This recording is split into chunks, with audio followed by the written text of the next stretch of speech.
अब चलते हैं प्रश्न नंबर 4 की तरफ, जिसमें आपको ये पता करना है कि जो दी गई श्रेणी है वो समांतर श्रेणी है कि नहीं, और यदि है तो इनका सर्वांतर ज्ञात कीजिए और इनके 3 और पद लिखिए।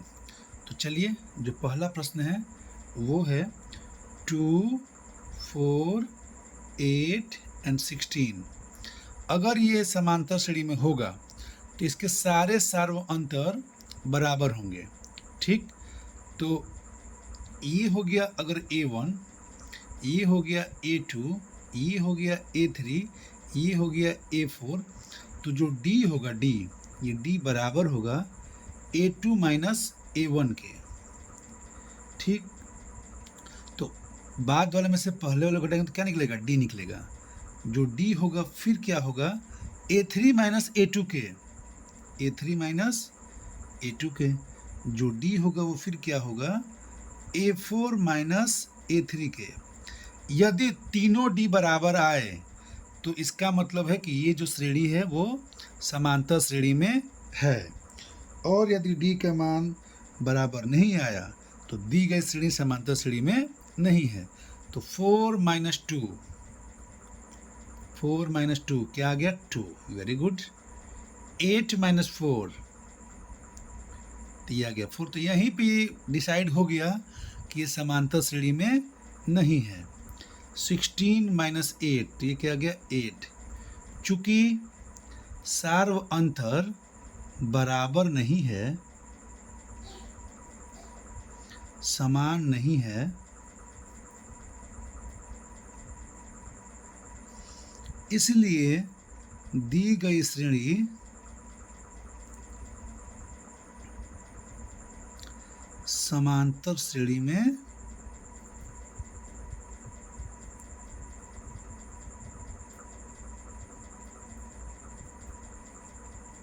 नहीं है। अब जो दूसरा प्रश्न है वो क्या कहता है? 2, 5/2, 3, 7/2। तो इसी प्रकार हम D निकालेंगे फिर से। तो D क्या हो जाएगा? 5/2 माइनस 2। फिर D क्या हो जाएगा? 3 माइनस 5/2। फिर D क्या हो जाएगा? 7/2 माइनस 3। यानी कि बाद वाले में से पहले वाले घटाए हैं, बाद वाले में से इसको घटाए हैं, बाद वाले में से इसको घटाए हैं। तो देखते हैं, मैं आपको क्लास में सिखा चुका हूँ। 2 2 जा 4, तो 5 माइनस 4 पूरा का बट्टा में क्या जाएगा? 2। तो ये आ गया 1/2। 3 2 जा 6, तो 6 माइनस 5 पूरा का बट्टा में 2, तो ये आ गया 1/2। 2 3 जा 6, तो 7 माइनस 6 पूरा का बट्टा में 2, तो 1/2। चूँकि D क्या है? 1/2 है। ये तीनों मामले में सर्वांतर क्या हो गया? बराबर हो गया। इसलिए हम कह सकते हैं कि दी गई श्रेणी समांतर श्रेणी में है। आप लिखेंगे इस बात को कि चूंकि सार्वअंतर समान है, सार्वअंतर समान है, और इसलिए दी गई श्रेणी समांतर श्रेणी में है। अब एक बात आप ध्यान से देखेंगे, वो ये है कि D तो आ गया 1/2। अब बोला कि इसके प्रथम और आगे के 3 पद और लिखें। तो D जब 1/2 है तो हम जोड़ेंगे, इस 7/2 में हम जोड़ेंगे तो अगला पद मिल जाएगा। तो 7/2 प्लस 1/2, तो 2 और 2 का एलसीएम 2 हो गया, तो 7 + 1 यानी कि 8/2 = 4। तो ये पद क्या आ गया? 4 आ गया। फिर इसमें हम जोड़ेंगे 1/2, तो 4 2 जा 8 यानी कि 9/2 आ गया। इसमें हम जोड़ेंगे 1/2, तो 2 एलसीएम हो गया, 9 1 10, 5 हो गया। तो उसके बाद के जो 3 पद होंगे 4, 9/2 और 5 होंगे। क्लियर? चलिए अब चलते हैं फिर अगले सवाल पे। वो ये कह रहा है, मतलब ये इस चैप्टर में आप देखेंगे कि आपको पूरा इसमें कंसेप्ट क्लियर हो जाएगा। -1.2, -3.2 कॉमा -5.2 कॉमा -7.2। इसमें आपको बताना है कि दी गई श्रेणी समांतर श्रेणी में है कि नहीं। यदि है तो आप अगले 3 पदों को लिखेंगे। तो पहले डी निकालेंगे। तो डी कैसे निकलता है? अगर तीनों डी समान होगा तब जाके समांतर श्रेणी होगी।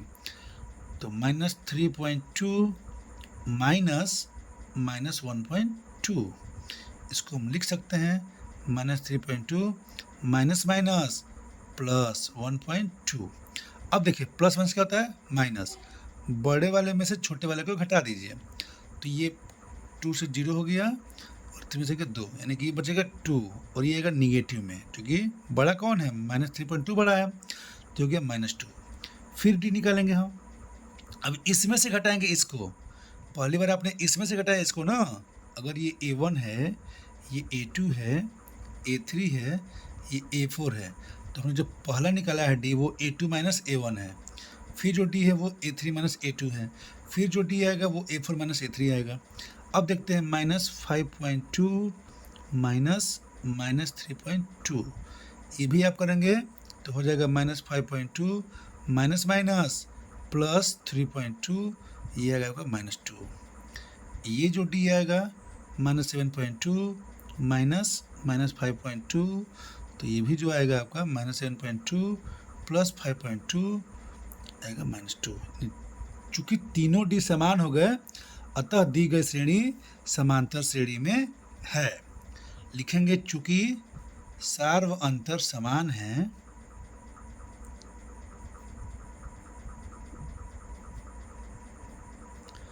इसलिए दी गई श्रेणी एपी है। अब इसका अगला 3 पद निकालना है, यानी कि जो ये अंतिम पद था वो था -7.2। इसमें हम जोड़ेंगे, क्या जोड़ेंगे? -2, ये सर्वांतर को जोड़ेंगे। तो आएगा आपका -7.2 और प्लस माइनस -2, यानी कि -9.2। ऐसे ही इसका अगला क्या होगा? -9.2 जोड़ेंगे, क्या जोड़ेंगे? सर्वांतर। तो आएगा -9.2 -2 -11.2। फिर इसमें हम जोड़ेंगे, क्या जोड़ेंगे? सर्वांतर। तो ये हो जाएगा -13.2। तो ये जो अगला 3 पद है वो ये हो गया, ये हो गया, ये हो गया। अब चलते हैं सवाल नंबर 4 की तरफ। वो क्या कहता है? सवाल नंबर 4 कहता है कि -10 है, -6 है, -2 है और 2 है, क्या ये समांतर श्रेणी में है? तो पहले हम डी निकालेंगे। डी क्या होता है? इस बाद वाले में से पहले वाले को घटाएंगे।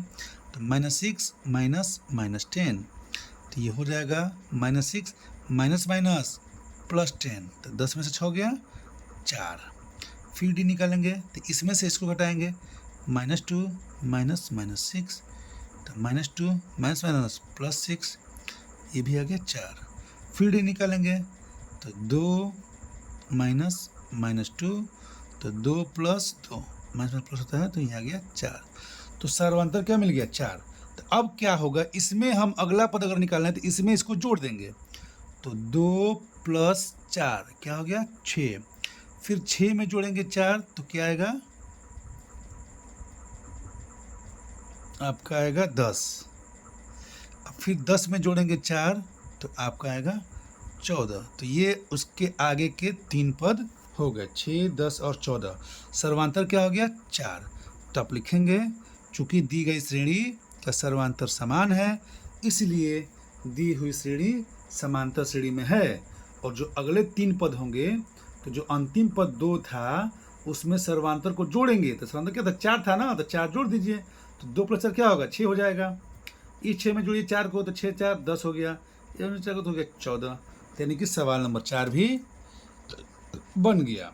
अब चलते हैं सवाल नंबर 5 की तरफ।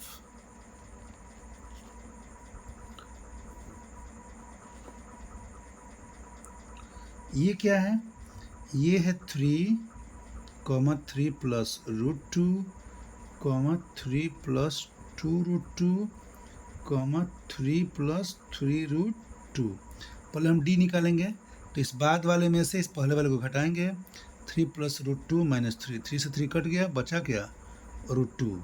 फिर डी निकालेंगे तो इसमें से घटाएंगे हम इसको, तो 3 plus 2 root 2 minus 3 plus root 2।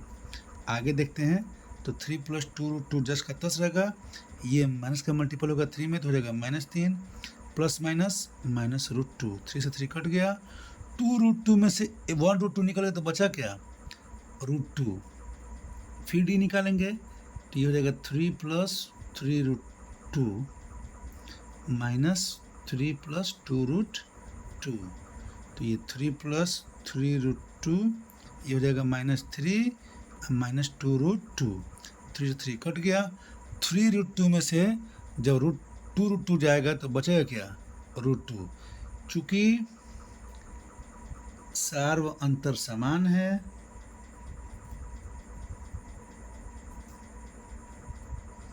इसलिए दी गई श्रेणी एपी है। अब रूट 2 का ये डी मिल गया आपको, तो हम जोड़ेंगे ना, चूंकि प्लस में है ये तो हर बार जोड़ते ही हैं। तो 3 प्लस 3 रूट 2 में जब आगे रूट 2 को जोड़ेंगे तो अगला जो पद आएगा 3 प्लस 3 रूट 2 में हम जोड़ेंगे रूट 2 को, तो ये तो 3 का 3 रहेगा, 3 रूट 2 में जोड़ दिए 1 रूट 2 तो क्या हो जाएगा प्लस 4 रूट 2। फिर इसमें जोड़ेंगे रूट 2 को तो 3 प्लस 4 रूट 2 प्लस रूट 2 तो हो जाएगा 3 plus 5 root 2, 3 plus 5 root 2 plus root 2 तो क्या रहेगा 3 प्लस 6 रूट 2। ये रूट 2 क्या है डी है, सर्वांतर है, तो उसको ना जोड़ के बढ़ाएंगे। आप पीछे के प्रश्न में देख चुके हैं ऐसा चीज़। तो ये तीनों उसके अगले पद हो गए। सवाल नंबर 5 भी बन गया।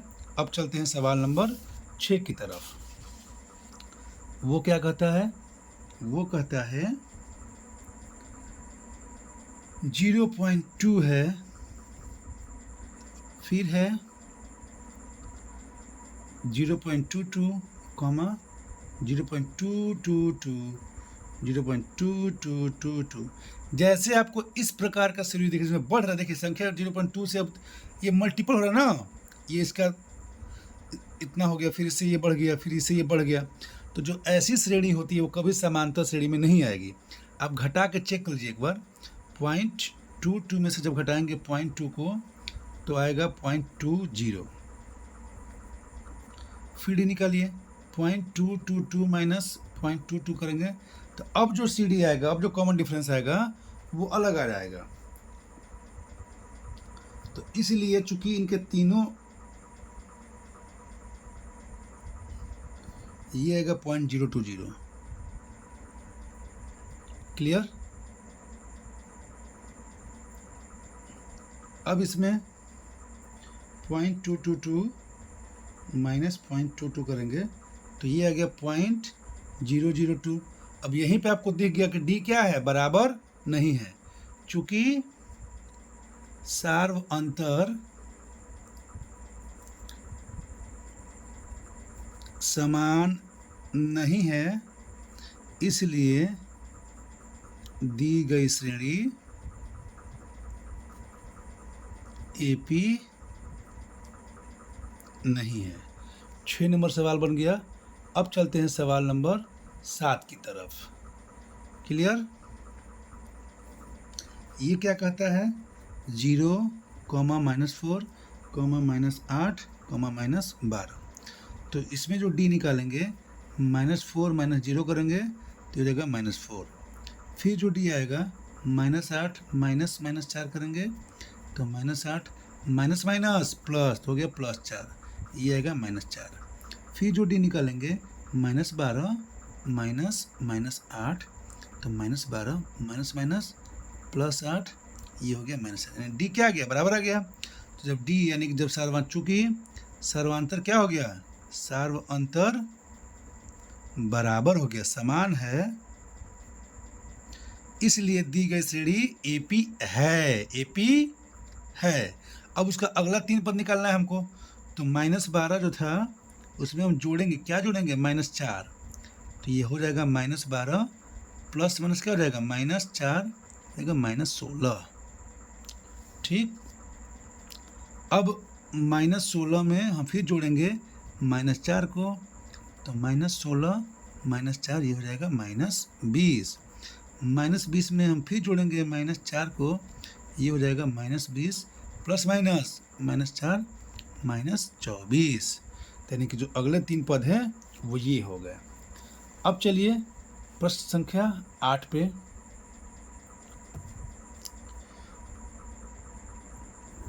क्या कह रहा है प्रश्न संख्या 8? -1/2, -1/2, -1/2, -1/2। तो इसमें आप देख सकते हैं ध्यान से कि जो हमारा डी है, ध्यान दीजिए पहले के सवाल में हम कर चुके हैं। प्रश्न संख्या 2 में जो सवाल नंबर 2 था वो यही था, उसका डी क्या था? 0 था, यानी कोई गैप ही नहीं है। तो जो सेम चीज़ें हैं इसमें डी क्या आएगा? -1/2 -1/2, तो क्या हो गया? -1/2 माइनस प्लस 1/2, तो क्या आ गया? 0। फिर सेम आएगा, जब इसमें से घटाएंगे इसको तो फिर 0 आएगा, फिर डी क्या आएगा? 0। तो बार बार डी क्या आ रहा है? 0। तो चूंकि सार्व अंतर जो है वो समान है, इसलिए दी गई श्रेणी क्या होगी? एपी है।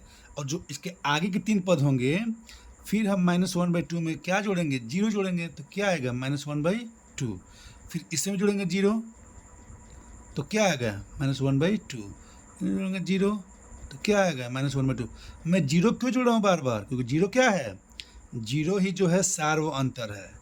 तो इसलिए हम देख सकते हैं प्रश्न संख्या 8 तक हम लोगों ने सवाल को अच्छे से कर लिया। चूँकि वीडियो बड़ा नहीं बनाना है, इसलिए इस वीडियो में इतना तक ही। अगले वीडियो में आगे के 7 प्रश्न बनाएंगे। बहुत बहुत धन्यवाद। आप सभी को शुभ रात्रि। मेरा नाम प्रियेश मिश्रा है और आप देख रहे हैं PM क्लासेस की YouTube चैनल को। धन्यवाद।